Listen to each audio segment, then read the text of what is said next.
We spent a lot of time on this show so far talking about non-working royals and the family drama and TV shows. Could we spend a bit of time talking about what the royals have actually been doing this week? Princess of Wales, she released a statement on Monday for, I think it was Addiction Awareness Week. She's getting herself into some quite strong topics. She isn't just someone who just turns up and shakes hands and smiles. She's actually facing up and actually doing some good things, Elsa. Absolutely. But I think she's done that from the get-go, really.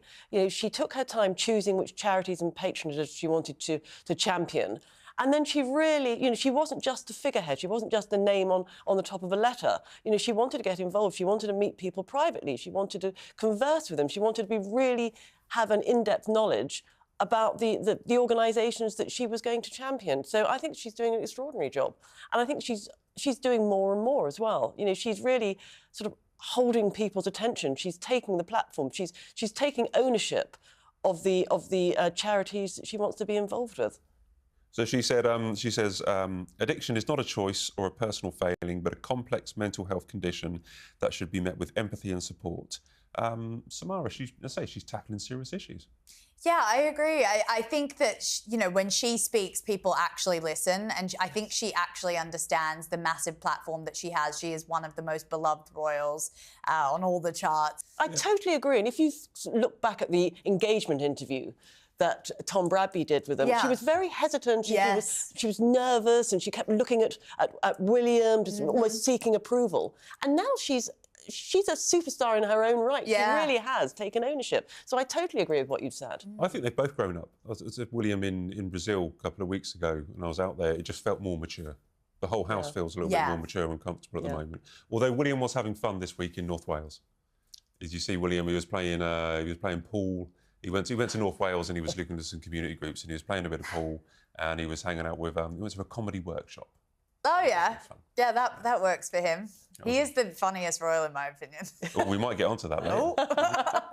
And finally, for this segment, it's with a heavy heart I want to talk about Meghan's festive special, because I know that next Wednesday we're going to have to sit down and watch it. But there's been a trailer, Samara. Have you watched the trailer? I have, and yeah, she looks like a crazed forest nymph, just sort of running through the running through the pine trees, and it's all. The only thing that's missing is her family or any sense of family. It's a bunch of people on the payroll of Netflix and different fake friends that she's invited. You say not just the family. Prince Harry's in the trailer. Well, that's the one person. It's going to be quite a lonely Christmas in Montecito when she's surrounded by just her children who have never met their cousins and Harry, because they're estranged from everyone else. And I've got time, by the way, for estranged families. It's actually a very normal thing. Everyone's got a crazy uncle or a mum that they don't want to associate themselves with. But I just hate the fakery of it. Don't pretend that you're having this wholesome Christmas. I want a bit of realism from Meghan. She's not giving any of it. Could this be the final curtain for Meghan on Netflix?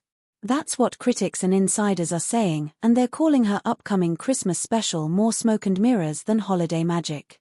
Today we break down why many believe this festive episode might be the last time we see Meghan on the streaming giant stage, and why so many think it's all fake. Here's what we know. Meghan's latest offering is titled With Love, Meghan, Holiday Celebration, a holiday-themed special due to drop December 3, 2025. It promises festive decor, family recipes, crafts, holiday cheer, all filmed at her Montecito home. On the surface, cozy holiday vibes. Decorations, gifts, laughter, gourmet cooking, friendly guests. A picture-perfect celebration. But behind the glitz, a different narrative. Insiders reportedly call this special the show's closing credits, suggesting this may be the finale of Meghan's Netflix run. Why? Because overall viewership and ratings for her previous seasons apparently underperformed Netflix's usual blockbuster threshold. Then there's public reaction. Many viewers have already voiced their rejection online, some saying they'll cancel subscriptions rather than watch what they call nonsense. So from multiple angles, underwhelming numbers plus harsh backlash equals a sense that this special isn't about festive spirit, but about quietly closing the door on a show that never really landed. Despite all that, the special comes dressed in festive PR, smiles, warmth, family love, holiday recipes and traditions. The trailer shows Meghan strolling through a tree farm, decorating a home, gathering friends for holiday meals, all with that soft-focus celebrity sparkle. It's designed to make you feel cozy, nostalgic, and aspirational, to believe in a polished, curated holiday dream. So But she's still getting paid to do it. Yeah, yeah, exactly. She brought in Harry for the trailer. Is that what this show needs? I think they're kissing, weren't they? They were having a little, good Lord. kiss in the thing. Is that what the show needs? I think it's just smacks of desperation, Matt, doesn't it? You know, what's she going to do next? You know, will Harry appear in the actual series? Is he just having a tiny segment in for the trailer, and then that's it, and we won't see any more of him? Well, surely a festive special should have family. One would like to think so, but who knows with her? I shall be glued to my Netflix TV next week to watch it and see what she comes up with, because she's got to pull something out of the bag. There's also an advert at the end, I believe, to buy her jam, Samara. Have you seen that? And then I believe part of the trailer, she's made an edible wreath out of broccoli and greens. Ew! Yeah, exactly. First of all, no, like, where are the potatoes, where are the carbs? Because that's what my Christmas looks like. It doesn't look like, you know, greens and a random dip that's probably low fat. I just think that, yeah, first of all, it's sort of not cordon bleu that she's gone and done that. There's no culinary excellence within this cooking program, even though she kind of pretends to be that. And in terms of the jam, it's 20% off Black Friday sale at the moment. I don't want this to look like an advertisement for it, but she's very eager to shift that jam. It didn't sell out immediately on a second or third drop. So I think she's having plenty of issues, because she told Bloomberg that she's, you know, ordered hundreds of thousands of units because they kept selling out. They haven't managed to sell that out. So I guess if this is one last ditch effort to get rid of that jam, good for her. But I think it's the last that we'll see of her on Netflix. She's cozied up to Jeff Bezos at Kris Jenner's birthday party. She's looking for the next prospect. Yeah, this might be the last we see of her on that streaming platform. And then next week, just looking forward a little bit further, we have the release of her new show, and I keep mixing up. Is it called With Love or As Ever? With Love. With Love. Called With yeah. Love, and the product's As Ever, because the brand is so superfluous. I really struggle. But a couple of days later, Princess of Wales will be holding her carol concert at Westminster. So Christmas does feel like it's starting now. The royals are starting Christmas. Yeah, and I love the Westminster Abbey carol concert that the Princess of Wales started, and I think it means something really important to her, and it's a real family occasion. You know, you have the wider royal family, apart from Andrew and Sarah, turning up, and I think it really feels like Christmas. It feels really special. From gift wrapping tips to holiday decor, it's the kind of content that sells comfort, and perhaps also sells an image. But critics say that image is just that, an image. They argue there's a growing disconnect between this polished portrayal of holiday perfection and the real world. A world where audiences are tired of curated celebrity content. A world where viewers call out privilege, tone deafness, and inauthenticity. For many, the idea of a holiday celebrity special, complete with glam decor and luxury touches, doesn't resonate. Especially when it's delivered by someone who already lives a lavish lifestyle. And once the camera stops rolling, what remains isn't holiday warmth, but a sense of artificiality. At stake is more than just one special.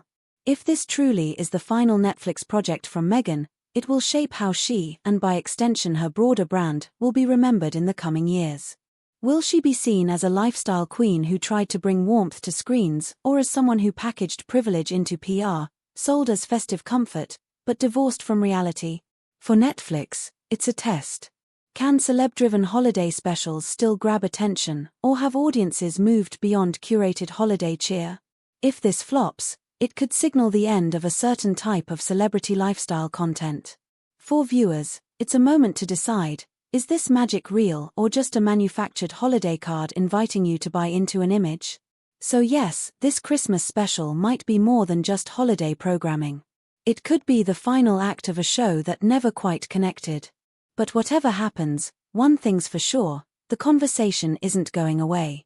Because luxury, image, celebrity, and the question of what's real don't wrap up cleanly in tinsel and bows. Watch closely. Judge honestly. And remember, holiday cheer may feel warm, but sometimes it's just polish on a carefully framed scene. We're nearly there. Right, we've just got time for quickfire questions, so take a deep breath.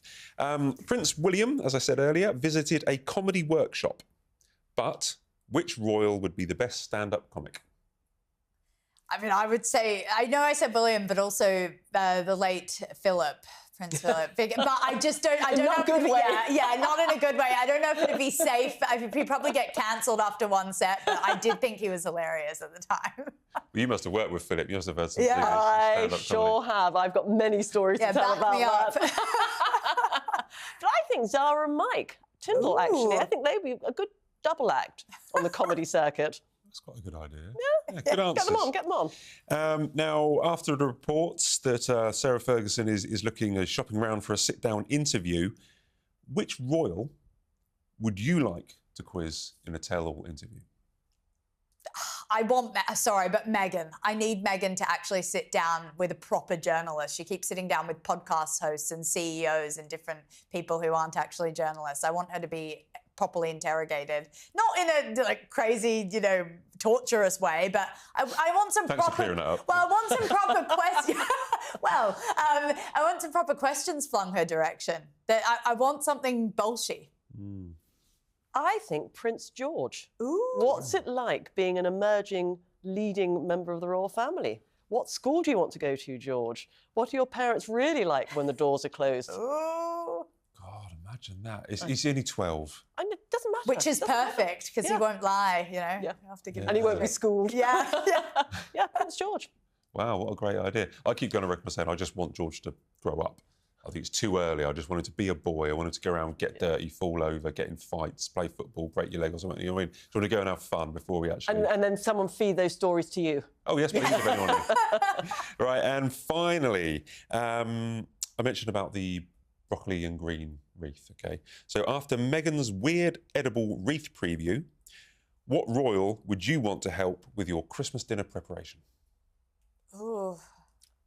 Queen Camilla, definitely, because I think she'd have a fag in one hand and a glass of red wine in the other, and her son Tom is a food critic, so she obviously knows her way around a kitchen. She was an army wife, so I think she'd be great. She'd be a bit of a laugh. OK, cool. Yeah, she'd be great. I'd say Charles. I know he's a health nut and he's a bit of a freak with all his food, and he wants specific food at specific times. But I think he'd be very helpful, and he'd be out in the garden getting me all the carrots and things that I need for my roast. I was thinking you mentioned George earlier. I remember a couple of years ago he was making Christmas pudding, wasn't he? Yeah. With Catherine and William. Yeah, I'd like to have Prince George come around and help make Christmas pudding. And then I'll do the interview. And then do the interview. Perfect. Job done. Thanks, guys. We've been through a lot, so I really appreciate you coming on.